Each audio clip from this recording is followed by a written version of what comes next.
দেখছেন সংবাদ সারাদিন জহিতা রয়েছে আপনাদের সঙ্গে। অনুপ্রবেশকারীদের তাড়ানোর কাজে বাধা কিছু রাজনৈতিক দলের, এসআইআর প্রক্রিয়া এবং নির্বাচন কমিশনের কাজেও বাধা। এটা খুব দুর্ভাগ্যজনক, এমনটাই বলেছেন অমিত শাহ।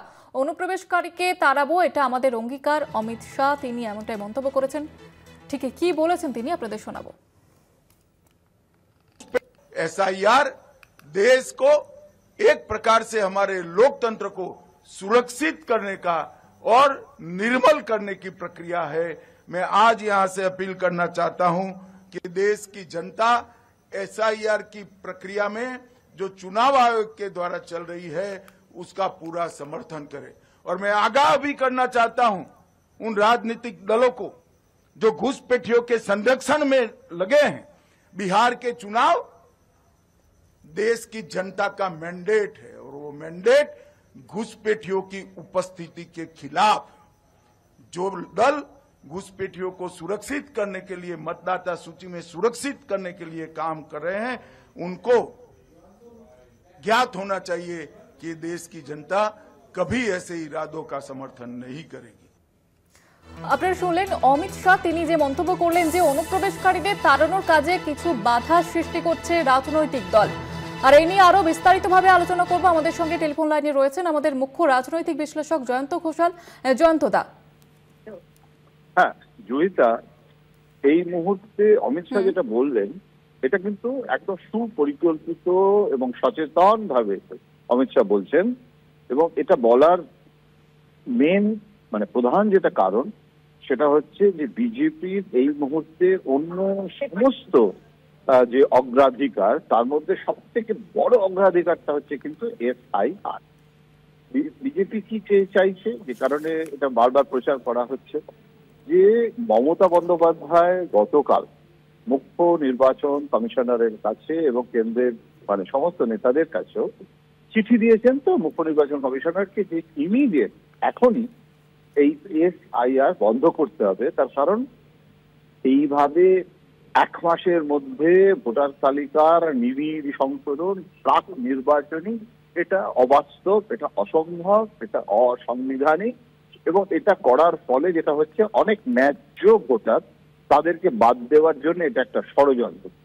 এখন বিজেপি মনে করছে, বা বিজেপির আনুষ্ঠানিক বক্তব্যটা কি? বিজেপির আনুষ্ঠানিক বক্তব্য হচ্ছে যে যারা বোগাস ভোটার, অর্থাৎ যারা ভোটের আসলে তারা নাগরিক নয়, তারা বাংলাদেশি, তারা অনুপ্রবেশকারী, তারা পশ্চিমবঙ্গে এসে দীর্ঘদিন ধরে তারা ভোটার ছিল, তাদের ব্যবহার করে মমতা বন্দ্যোপাধ্যায় জিতেছে। এবং 1 কোটি ভোটার যদি বাদ দিয়ে দেওয়া যায় তাহলে তো মনে করছে তারা যে তারা মুসলমান, তারা অনুপ্রবেশকারী, তাদের বাদ দেওয়া হলো এবং তাহলে আমরা জিতে যাই। এটা আমার নিজের মনে হয় যে এটা একটা অতি সরলীকরণ। এবং মমতা বন্দ্যোপাধ্যায় কিন্তু শাসক দল, মমতা বন্দ্যোপাধ্যায় কিন্তু মুখ্যমন্ত্রী। বিহারে কি হয়েছে? বিহারে কিন্তু তেজস্বী বা রাহুল এই যে এসআইআর বন্ধ করতে পারেনি, বা এসআইআর এর যে প্রক্রিয়াটাকে সেটা সরকার নিয়ন্ত্রণ করেছে। তো তারপরে ওখানে সরকারটাকে, বিহারে সরকার ছিল নীতিশ কুমার, বিহারে সরকার ছিল বিজেপি, এখানে কিন্তু সরকার কিন্তু মমতা বন্দ্যোপাধ্যায়।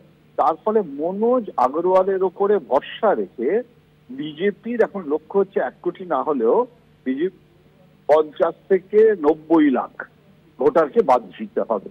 এখন এই যে একটা গেম প্ল্যান বলা যেতে পারে এবং এই পরিকল্পনা মাফিক যে এগোচ্ছে, সেটা এখানে খুব সহজ নয়। এই জন্যে যে মমতা বন্দ্যোপাধ্যায়ও কিন্তু খুব ভিজিল, খুব নজর রাখছে। এবং যারা বিএলও, অর্থাৎ যারা সরকারি কর্মচারী, তারা তো পশ্চিমবঙ্গবাসী, বাঙালি, এবং সেই বাঙালিও আছে কিন্তু মূলত পশ্চিমবঙ্গবাসী, বেশিরভাগই বাঙালি। এবং তার মধ্যে কিন্তু 40% অস্থায়ী কর্মীও রয়েছে যারা এখানে নিয়োগ হয়েছে, সবাই কিন্তু পাকা কর্মচারীও নয়। এখন নির্বাচন কমিশন এটা বৈধতা দিয়েছে। এখন এই বিএলওরাও কিন্তু বিদ্রোহ করছে। তারা বলছে যে আমাদের পক্ষে কাজ করা সম্ভব নয়, এভাবে এত অল্প সময়ের মধ্যে সম্ভব নয়। তারপর ফর্ম নিয়ে বিভ্রাট হচ্ছে। এখন এর ফলে যেটা হচ্ছে যে এইটাকে কিভাবে কার্যকর করতে পারবে, রাজ্য প্রশাসনের মাধ্যমেই করতে হবে। মনোজ আগরওয়াল তো একা গোটা জিনিসটা, গোটা এতগুলো জেলার ভোটার তালিকা সংশোধন করে দেবেন, এটা হয় না। বিএলওর মাধ্যমে, তো বিএলওতে আমি যাচ্ছি না যারা দলীয় এজেন্ট, আমি বিএলওর ক্ষেত্রেও বলছি যে তারা যে একদম সবাই খুব প্রভুভক্ত নির্বাচন কমিশনের এবং তথা বিজেপির শীর্ষ নেতৃত্বের বা অমিত শাহর কথায় চলছে তা তো নয়। সুতরাং এটা বাস্তবে রূপায়িত করা কঠিন, কিন্তু অমিত শাহ যেটা বলছেন সেটা কিন্তু সুপরিকল্পিত ভাবে ভোটের আগে এটা কিন্তু একটা ইস্যু করা হচ্ছে। একটা জিনিস জুইটা লক্ষ্য করেছো যে এখন কিন্তু হিন্দুত্ব বা অন্য যে ইস্যুগুলো সেগুলোর থেকে এমনকি বাংলাদেশের জামাত টামাতদের নিয়েও যে ইস্যুটা একটা সময় করা হচ্ছিল, এখন সেগুলোকে গুরুত্ব না দিয়ে মূলত SIR কেই নির্বাচনের প্রধান ইস্যু হিসেবে কার্যকর করা হচ্ছে। এখন এটাতে কে জিতবে কে হারবে কোন মানে এটা একটা সাংঘাতিক লড়াই। এখন সেই লড়াইটা আমরা উইটনেস অফ দ্যাট লড়াই। কিন্তু এই মুহূর্তে অমিত শাহ বক্তব্যের বিশ্লেষণে একটা কথাই বলবো যে অমিত শাহ মমতা বন্দ্যোপাধ্যায়ের গতকালের চিঠির প্রেক্ষিতে আজকে বিজেপির লোকেরা যাতে হতাশ না হয় যে এটা বন্ধ হয়ে যাবে, সেটা যাতে না ভাবে তার জন্য আবার একটা ইম্পেটাস দেওয়ার জন্য আজকে এই বক্তব্যটা উনি রাখলেন। জয়িতা, ধন্যবাদ জানাবো আপনাকে।